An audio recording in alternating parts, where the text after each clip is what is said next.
Hi there, gang, and there's Nomo all dolled up, and Hey You's here. I'm here, and we're going to have a great meeting today. This is our last meeting in the clubhouse, and we're sure sorry about that, gang, but we're going to have lots of fun today. Are you ready? Here we go. Zero Doctor Toocha Crocka Tallamalooza Bub. That's the secret password that we use down at the club. Zero Doctor Toocha Crocka Tallamalooza band. Now you are a member of HCV Club with Stan and Nomo and Hey You and Foghorn and Grandma Twerkball, Phineas Frog and all the clubhouse gang. And we're going to be hearing from just an awful lot of the clubhouse gang today, too. We're going to... Sail ho! I look out, and what ship she be? A schooner, sir. The Windward 4. Aye, and that would be Captain Puget, loaded to the gunnels with a cargo of adventures, songs, and cartoons for his young mates.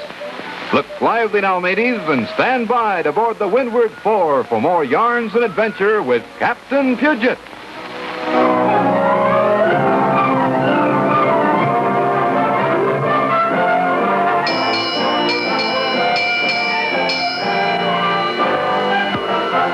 I'm a Puget Sound sailor on the old Windward 4. Give me way, hey, blow the man down, blow the man.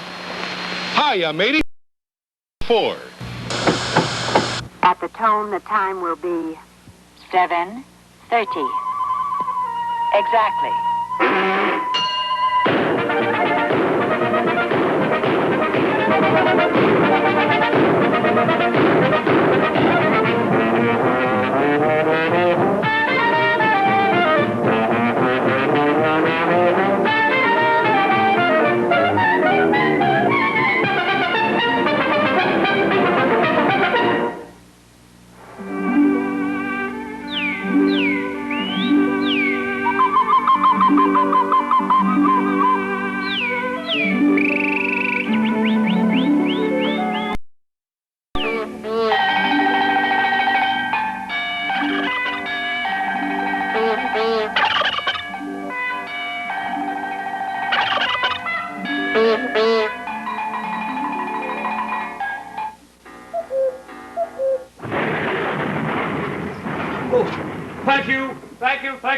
Thank you.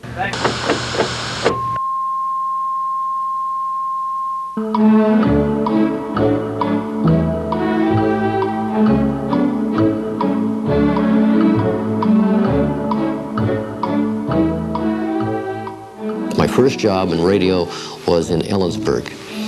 And we did about 6 months there, about 6 years it seemed like. And then we went to Yakima. I did disc jockey and sports there. And then I came over with the first KTNT radio when it came on the air, old 1400. And then I worked on television side in odd hours.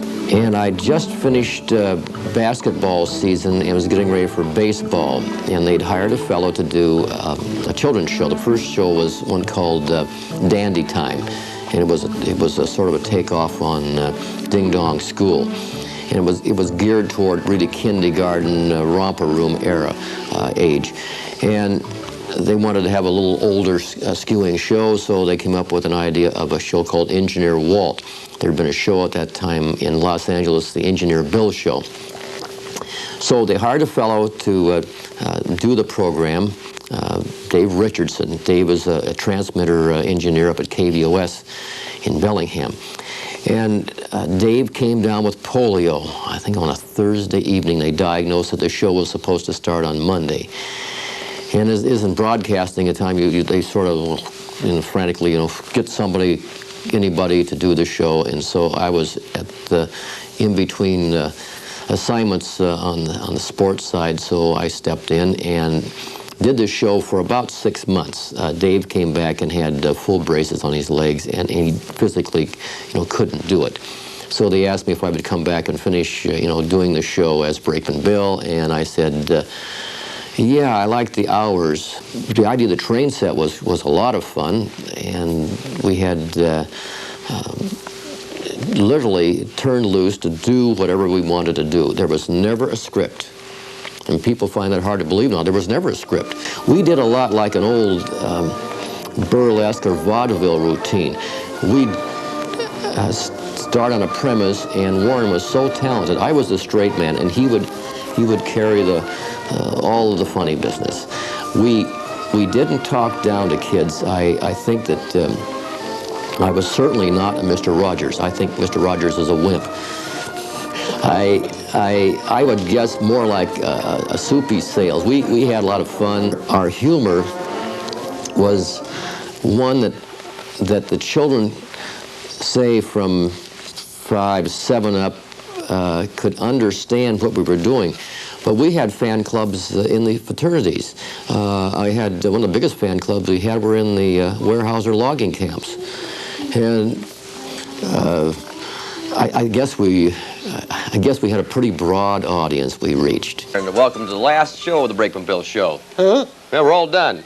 Really? It's all over. Bah, bah, bah, That's all right. You can still hang around with me. That's okay. I can? Yeah, they just won't see us anymore for yeah. I was worried for a minute. Yes. Anyway, we got. I was so worried my ear flopped over. Yeah. There we go. We got lots of cake, and we got some very special guests, some very lovely ladies there. The Daffodil Princesses are here. Oh. And our big treasure hunt with our bicycle, and I'm pretty sure somebody's going to win it today. Really? Should be a big show, so don't miss a single moment of it. Right now, for our last time, as Brakeman Bill saying, here are the Flintstones. Let's eat it.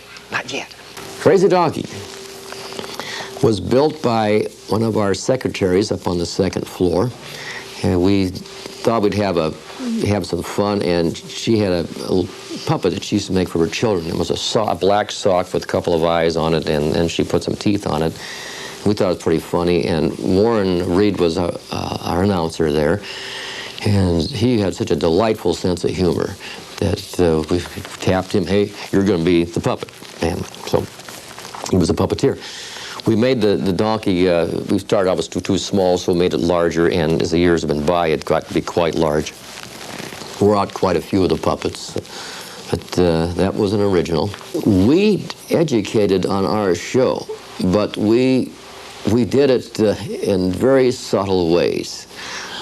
We did comedy, but there was always a message. The donkey, for instance, he was the example of what not to do as a child. He wasn't a vandal or did destructive things, but he was always in trouble. He didn't like to study. He was always goofing off.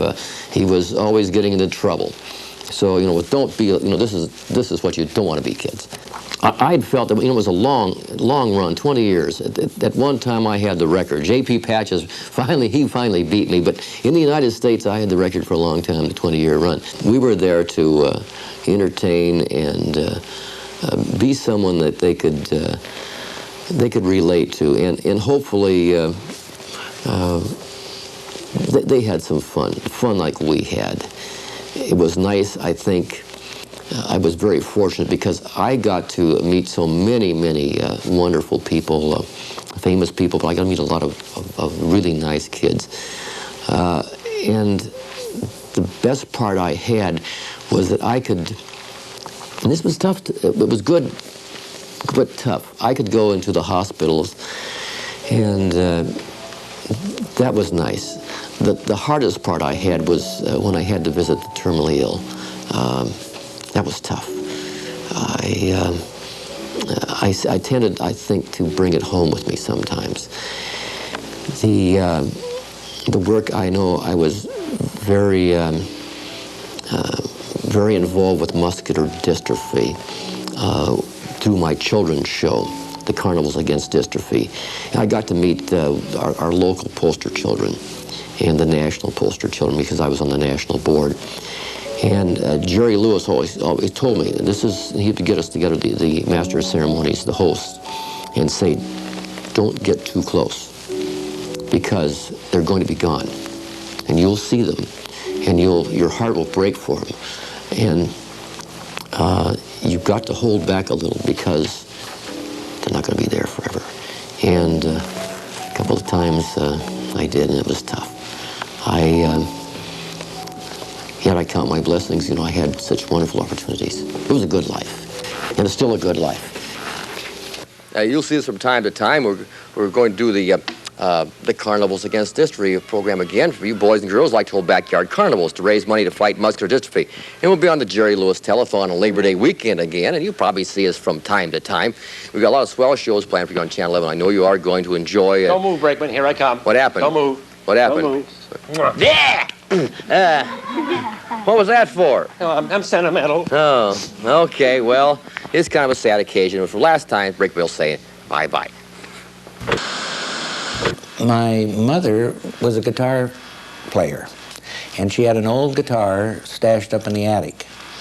And one Saturday, she got the guitar down and took me to town, and it was called Buell Music. It was downstairs underneath the Burnett jewelry store, right on Hewitt and Rockefeller, whatever. And so the guitar teacher, his name was Mel Odegaard. And Mel was also an accordion player. Was his main instrument. So he says, well, I'll teach you some chords on the guitar, and then you can sing the melody. Well, I was 12 years old, and there was no way I was going to sing. I was so bashful, you know. So he says, well, then why don't you trade the guitar in on an accordion? Because then you can play the melody on one side and chord on the other, and you won't have to sing. And I says, that's a good deal. That's for me. So that's how come I started taking the accordion.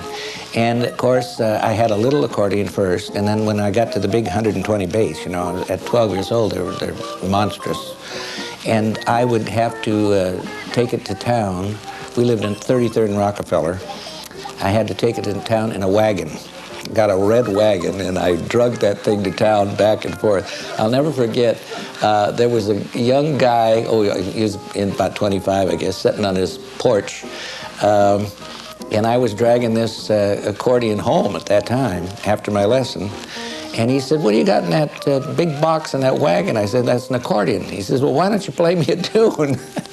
And right out there on the street, I got the accordion out and sat in the wagon and played the guy a tune. I don't even know who he was, but that was my first public appearance. Of course, there was only the one channel. King was the only channel. And so they were looking for things. They had Clifford and Clark were an organ and a piano duo, and they were sponsored by Sherman and Clay, and they'd play music for a half hour. And then Tom Herbert would do a charade program for about a half hour, and they were looking for things. So Lee Shulman, who was the program director, came out to the university, and we had a club out there. It was called Club Encore, and it was kids that were working their way through college, playing, entertaining, and so on, singers, dancers, magician, whatever. And they auditioned, several of us, and we put on a half-hour show. When it was over, they asked Art Bardoon, a piano player, who was also at the university student, and myself, if we would like to have our own little 15-minute show. We had the variety show first, evening variety show. It was called Two Bees at the Keys for Boreson and Bardoon. And then Art added his trio, and then we'd have guest singers. And then Art Bardoon wanted to go to Las Vegas with his trio, and he did. He was down there at the Last Frontier for a long time. And so Lee Shulman asked me if I would like to go on the air and have a children's show. And we didn't have any idea of what kind of a children's show, so we'd had some meetings, you know, what kind of a children's show should we have? Wanda was down there then doing her show, and Sheriff Tex was on with a Western theme. And so we got to thinking, all kids like a clubhouse on the back lot. And so why don't we have a backlot clubhouse? And then, of course, we'd have to have a mascot. So, you know, kids love contests. So first we had a contest, what kind of a mascot should we have, you know? And it came in everything from boa constrictors to elephants and everything. But we settled on a dog. And we got thousands of letters then to name the dog. And that was at the time of the slow motion boats, you know, Stan Sayre's hydroplanes, the slow motions. Well, all these just trite names came in. Finally, a little girl sent in a name, No Motion, as a play on words for the slow motion boats. And that really caught our eye. So she won the bicycle. She's got so many hats, it's hard to tell which one. Hi, Mick. Tall ones, thin ones, fat ones, wide ones, beanies, and talk about the tall ones' hats. She can change her hat and she gets the left. Big cheap hats, you will find that there isn't a greater gift. Why don't you change your chapeau? Why not a lily dog shade? Why, she ought to get a new hat today, right away. She ought to get a new hat today. Oh, are you planning to go skiing over the week? There's not much snow up there. I never pretended to be anybody else. I just dressed in a sport coat and didn't, have any real gimmicks, and tried to just act natural and talk, one-on-one to the kids and not talk down to them or anything. I just tried to be myself. And then, of course, you have to develop characters. I plan to go skiing over the weekend, and I would like to tune in for a little bit here. I think I will do that, and I will see how the weather is going. Let's get the weather report. Why don't you? Why don't I see if that guy is in there? That fella with the drawing stuff, that tells me all the things. There's a 90% chance that he won't be out tomorrow. But he will. I got the bet with Axel down at the Weather Bureau, and he said it's going to be all right with him, and it's going to happen too. Now, all you little tugboats out there in the fjords, head for Stockholm, because we're going to have a great big lutefisk fry tonight. 48 on the black. Elliot Brown was the organist for Wunda Wunda, and that was something else that we needed. And the clubhouse needed a song, a sort of a password song to get into the meeting, in your clubhouse on the back lot. So he came up with this song, Zero Dacus, Mucho Crocus, Hallabalooza Bub. That's the secret password that we used down at the club.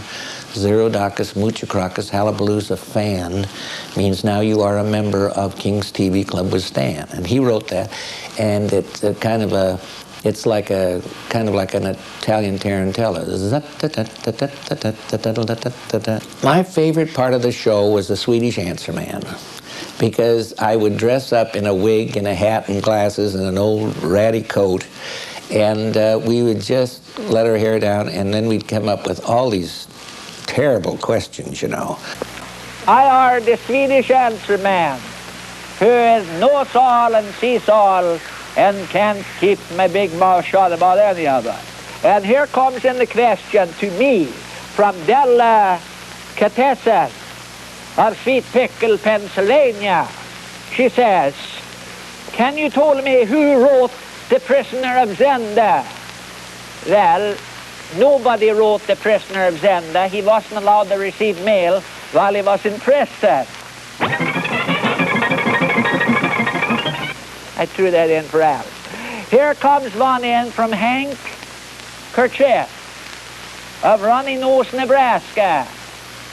He says, I'm planning to move to the state of Washington.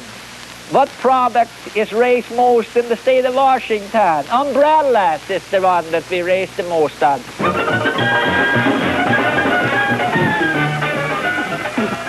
During the World's Fair, we broadcast for 6 months from the fairgrounds. And that was, Jerry Sando at the time was Space Nick. We had to create a character from outer space to fit with the theme of the fair. So Jerry Sando had a different costume, and we called him Space Nick.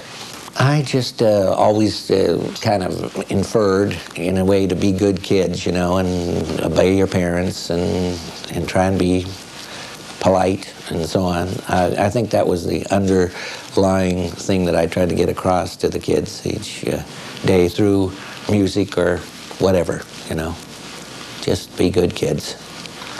We would do some really corny things, I suppose, now that kids would think we're quite corny. We thought that was funny, but I don't know if the kids nowadays would think so or not. I don't know. It was an era that's probably past. This about winds up 18 years here for me and 13 for Nomo at King Television. And we just wanted to say what a pleasure it's been working here all these 18 years. It's just gone by like a few weeks. We want to thank all the crew and all the directors and all the people here at King from the top right on down for being so nice to us for all these many years. And Doug, this is Doug Sederberg, who does Phineas and Foghorn and Hey You, and Hey You the most.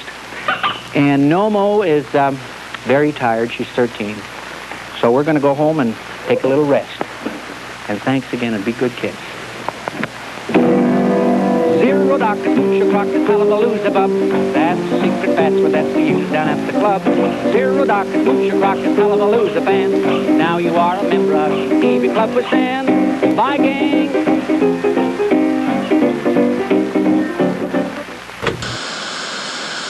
I went to Alaska and felt the urge to go up there, and so I got into radio there in Fairbanks and was in radio for a period of time as chief announcer with KFAR, the Midnight Sun Broadcasting Company, and then they decided to go television, and I was asked to be station manager, and also continued doing talent work and on camera stuff with that. I was thinking of coming back. This was after about 8 years up there. And a fellow who worked with me in Fairbanks happened to have lunch with Dave Crockett, who was then program director for KOMO. And they were looking for a Captain Puget type character, one guy who'd been doing a lot of adventuring, was comfortable in front of a camera, had some background that would be viable, and he suggested me.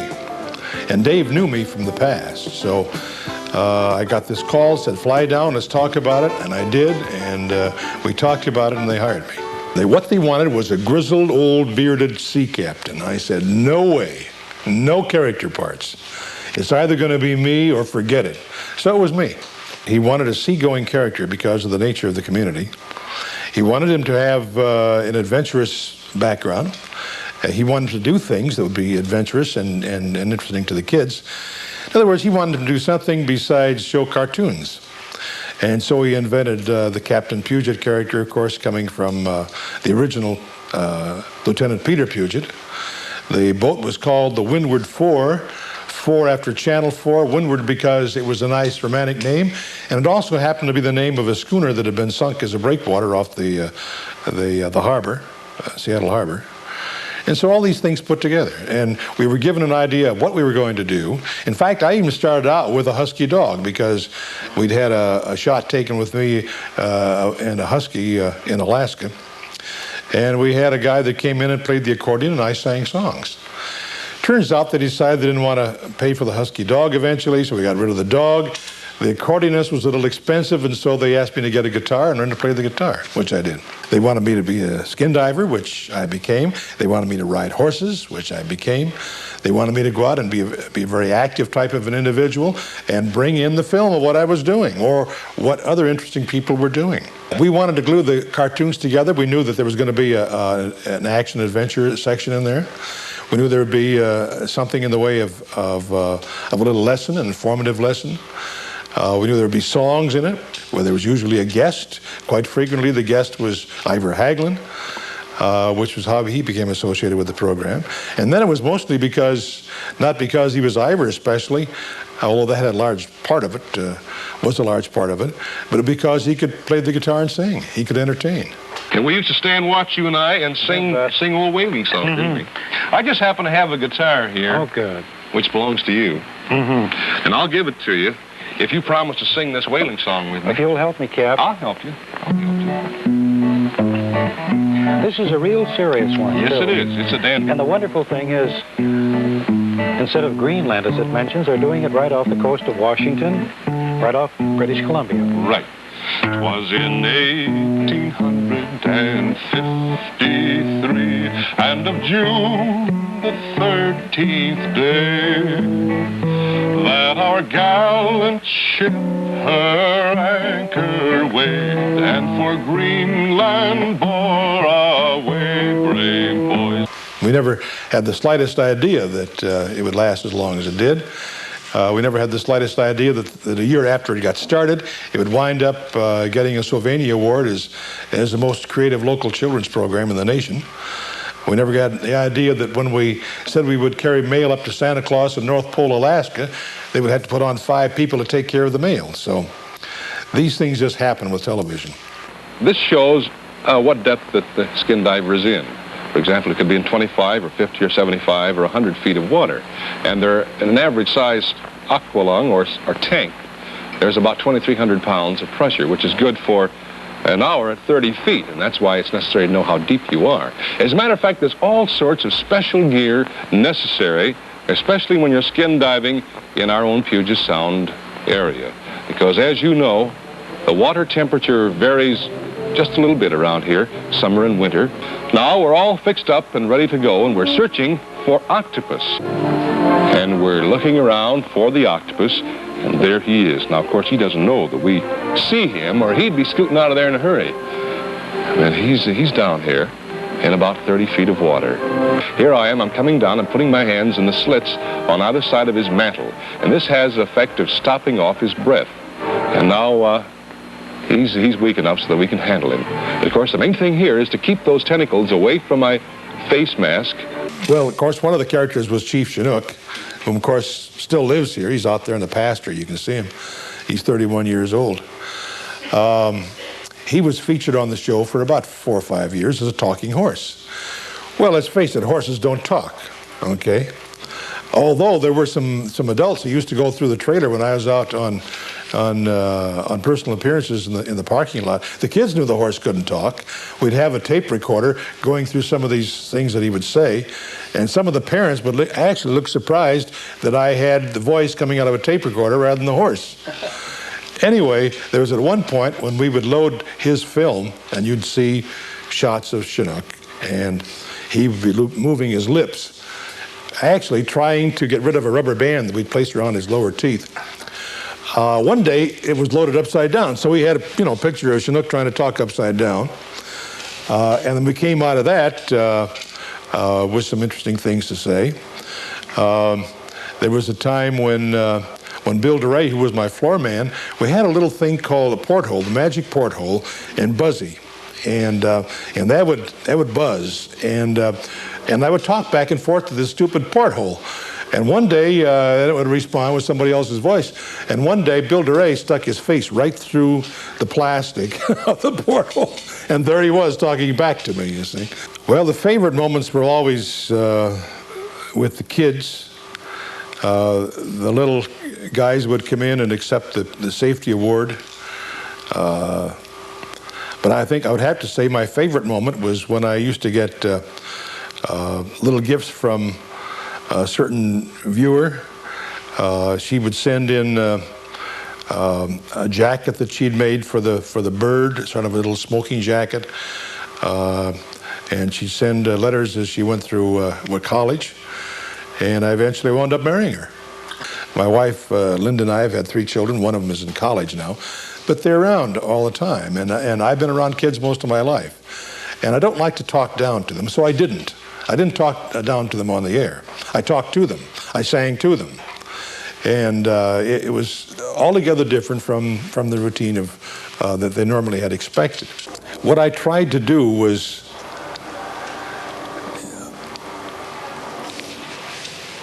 show them that what they had out there was something they could enjoy, that it was of extreme interest to them, that it was part of our state, it was part of our state's history, and that if they went out and did it, they would enjoy their life around here a lot more. And I'm sure there are a lot nicer ways of putting it, but that's kind of what it was. I wanted to show them that, yeah, you can do it. It's out here. You can skin dive, you can climb those hills, you can ski those slopes, you can get involved in all kinds of things. You can ride the horses, you can have your boat, you can do all this sort of thing, and learn something about the country at the same time. And I think the thing that really brought that forcibly back to mind was a conversation I had with a man who's a very successful businessman now. And I had occasion to meet him not too long ago, and he came up to me and he said, Don, he said, you don't know this, but when I was growing up, I was a youngster who was kind of withdrawn. I wasn't part of the crowd. I was not a good athlete. And I began to think perhaps at some point if my parents would wonder what sort of individual I would turn out to be. But he said, by watching your program, I was able to see all of the things out there that were available to me. And he said, vicariously, along with you, I did them. And he said, as a result, by the time I grew up, I felt that I'd experienced all this. And he said it was terribly important to the formation of my character. And he said, I just thought you'd like to know that. Until then, we got just one more thing to say to you. Smooth sailing. And bye for now. He sailed into the harbor and he smiled at what he found. Mighty fir trees, roaring streams, majestic mountains and the sound. His name was Captain Puget, he was brave and kind and strong. Captain Puget is his name. His eyes beheld the beauty of the land beyond the shore. He was good sailing, Captain. The Windward Four, with its skipper, Captain Puget, is running before the wind to gather more adventures for our seafaring mates. Be with us again tomorrow for more cartoons, stories, and adventures and fun when we heave to at our rendezvous position, Channel 4 at 3:30 o'clock. Smooth sailing, mates.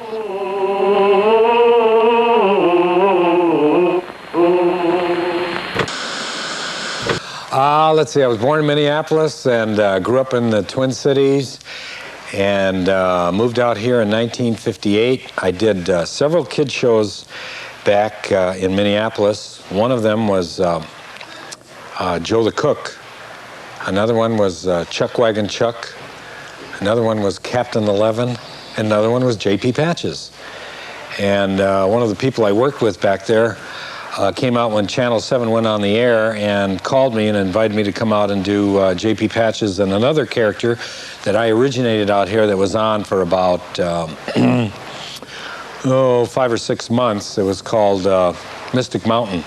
I played a German professor who lived on top of Mystic Mountain. I had all kinds of space views. It was a program that was kind of ahead of its time. But JP became so popular, I started doing JP in the morning and the afternoon, replacing Mystic Mountain. And it was the very first live show that Channel 7 did. And we had a person whose name was Dick Hawkins, who was Mr. Slick.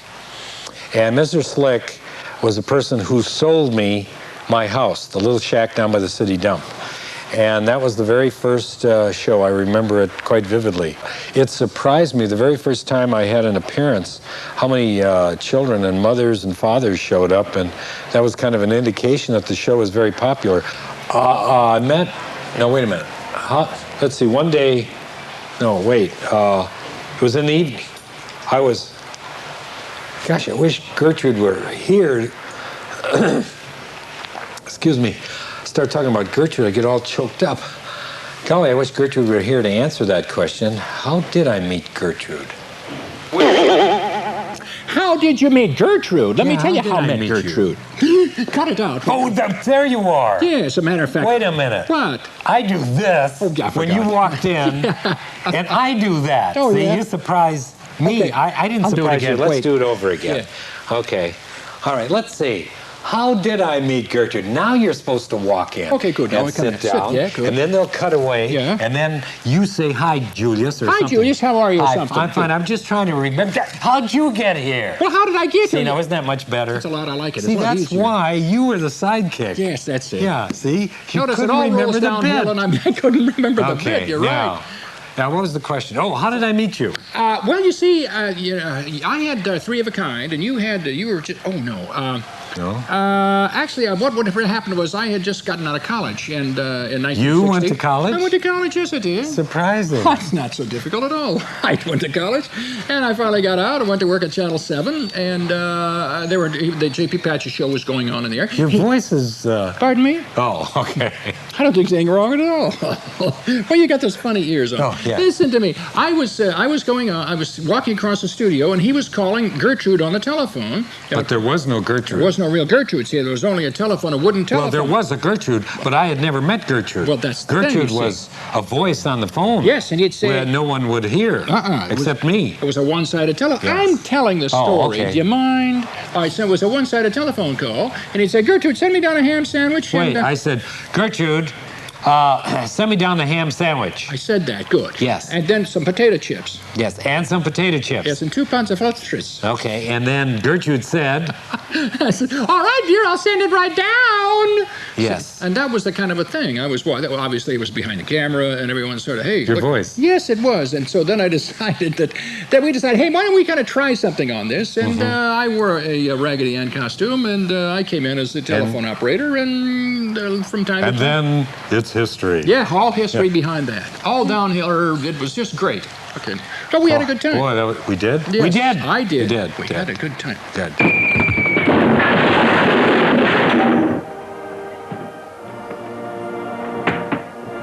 The Great Zucchini was a success. The Great Zucchini was a success, all right. The Great Zucchini is going to wind up flat on his back once I start in. Well, now, wait. I mean, you wanted to get in the circus. He shot you out of the cannon. Shot me out of a cannon, Well, Julius. you wanted to be a big flash. You wanted to be a big smash. Well, yes, I know all of that. I know all of that. But Julius, after all, here I am, Miss City dumb, and I've just been degraded.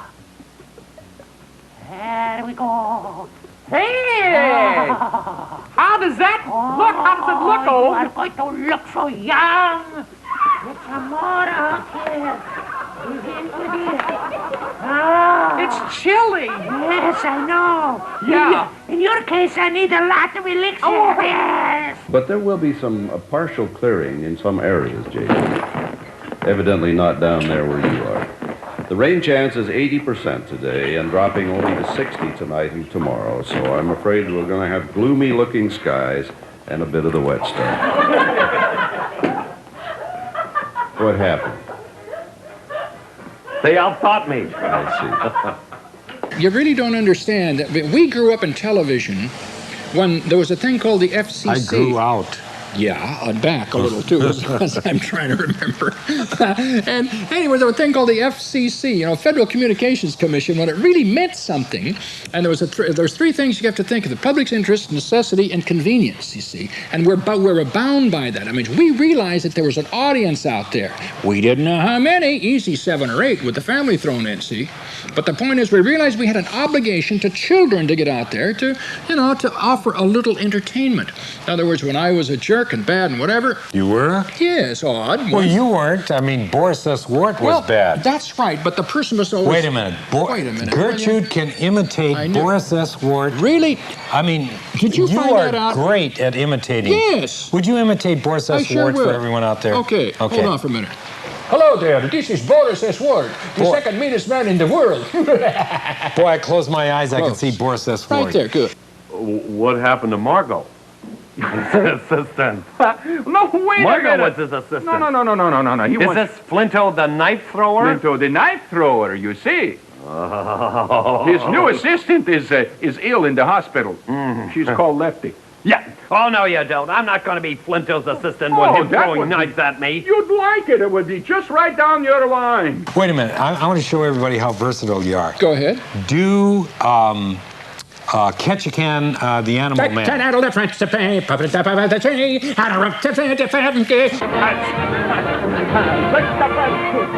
minute. Secret. Hold it. Stop down. All right, then. Now. Hey! There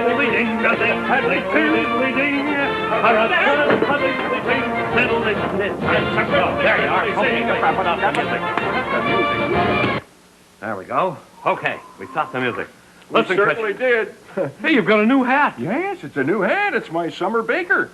Well, that's very good. Yeah. Now, I don't know what that means, but... Well, that means it's my uniform for the summertime. Very good. Just like that, Judas. Go ahead. Would keep you going. like to do Give me another one. Sturdily the Bookworm?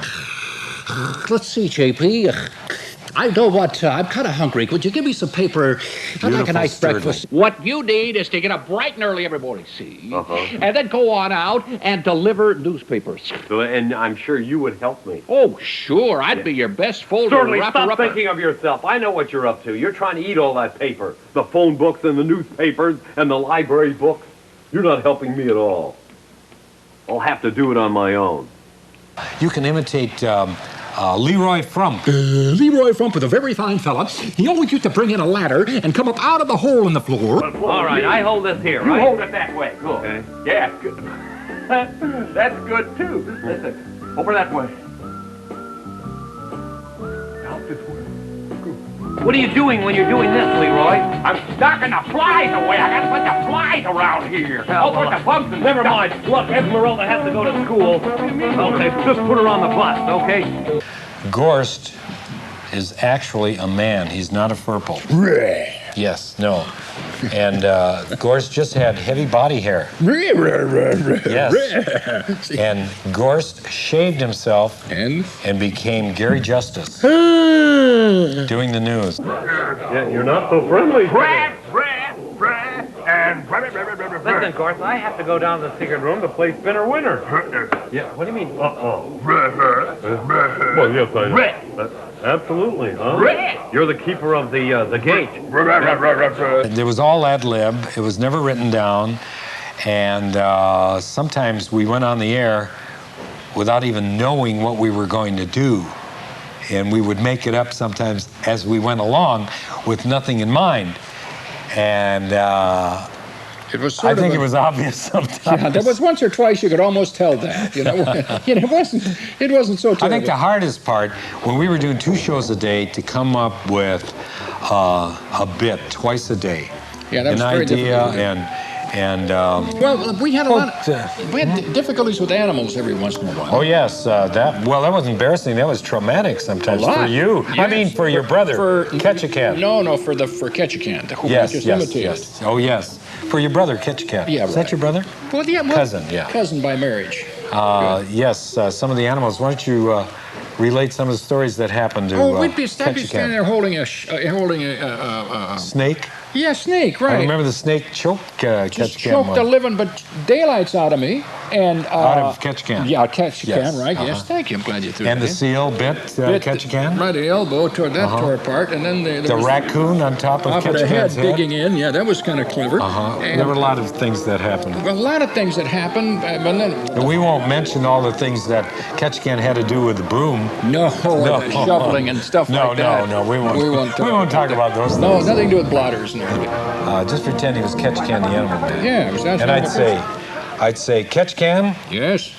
I'm going to call Gertrude. Okay, go ahead. And see if she knows where that dog is that you lost. Good idea. Give her a call. Okay, so then I'd go over to the phone. Now, I'd walk out of the camera range. I'd say, hello, Gertrude? Yes? Gertrude, have you found Ketchikan's dog? No, I've been looking all over for Hold on just a second. Ketchikan, Gertrude wants to talk to you. Okay. Hi, Hi, Gertrude. How are you? And then I'd start laughing because he couldn't talk to her. Now I'm going to read you a story about Henny Penny, an old favorite with new pictures. Henny Penny. So she went along till she met Cocky Locky. Where are you going, said Cocky Locky to Henny Penny. I'm going to go tell the king the sky's falling in, said Henny Penny. May I come along? I'm laughing for some reason. May I come along with you, said Cocky Locky. Certainly, says Henny Penny. So Henny Penny and...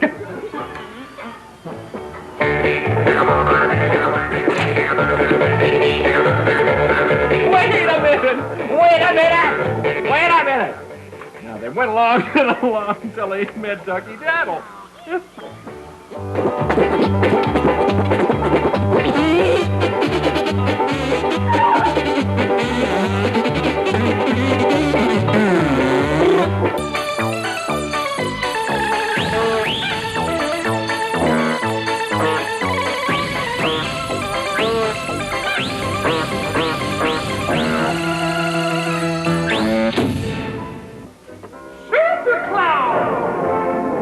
Super Clown, faster than a speeding slug. More powerful than Gertrude's breath. Yeah. Able to leap a tall building because buildings can't leap.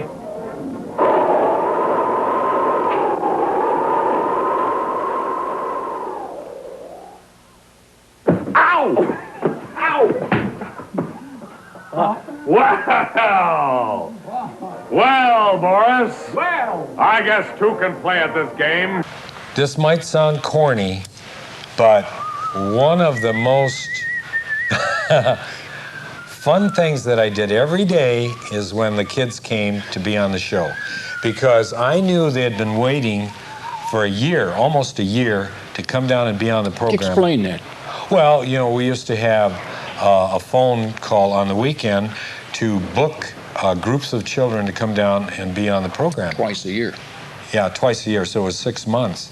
And those kids waited, you know, up to 6 months before they could come down. Brownie troops, groups, and whatever. And I always look forward to seeing the kids come down. And we were over here at the Ballard Market today. I don't know how many adults came up to me and said, one of the most thrilling things I remember when I was a kid, when I came down and I was on your show. And we tried to make it fun for them, and I think we succeeded. If 25 and 30 years later, they remember that episode.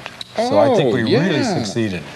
You know, we didn't try and preach to them. We didn't talk down the kids.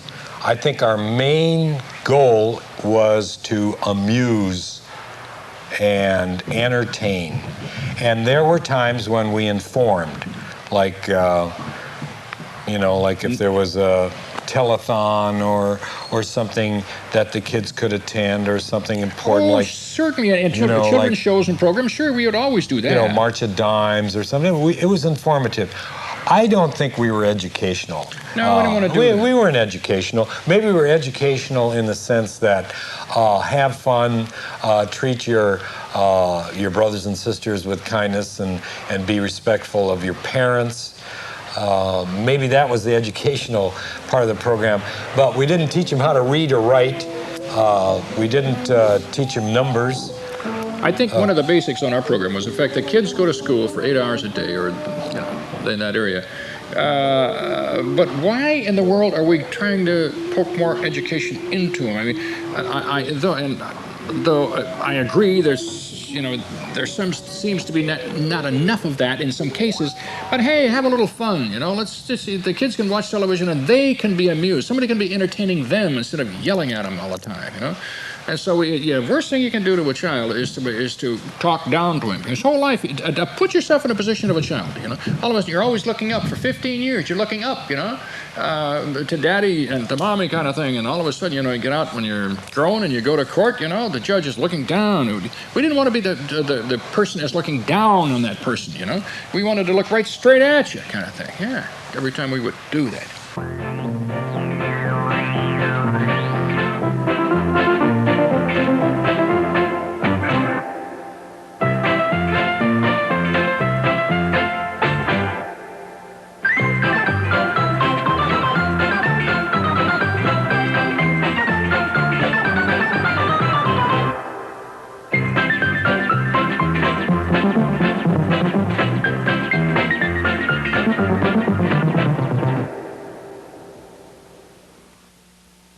And one of the kids come up, and you know, a lot of times we'd use them in the spots. And this young fella come up. I was doing a single at the time because they had a spot that was done by J. Walter Thompson out of New York, and it was a verbatim spot that you had to memorize. So I'm working through this, and this kid is up, and he's pulling on my overalls, and I'll be right with you just a second, you know.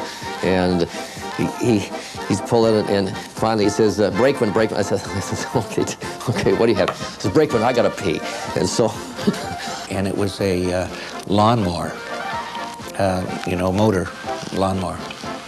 And in the afternoon, we just thought, what if the thing won't start, you know, when we pulled the ripcord. And, it started just wonderful in the afternoon, and it started great on the show. And it makes an awful lot of noise, you know.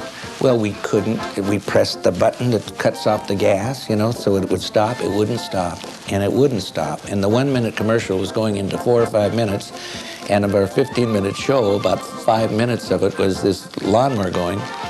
Finally, in desperation, because we couldn't get, we opened a door and we pushed it out into the alley. And when the show was over, the doggone thing was still going. The craziest thing that happened was when I was doing a commercial for an apple juice company. And I was asked to drink part of the apple juice, and it got stuck in my throat. And I began to cough and gag and sputter and die literally right in front of the camera. And this crazy cameraman had no sympathy whatsoever. He just kept that camera on a close-up while I went through these terrible contortions. The guy says, well, how many posters do you think you guys want to get involved with? I said, well, you know, if we have 10,000. Well, that's a long time ago. See, 10,000. There's a lot of posters. My gracious sakes. Okay. What do we, you know, we just threw that out. Well, he came back a couple of weeks later and said he had printed 125,000 posters.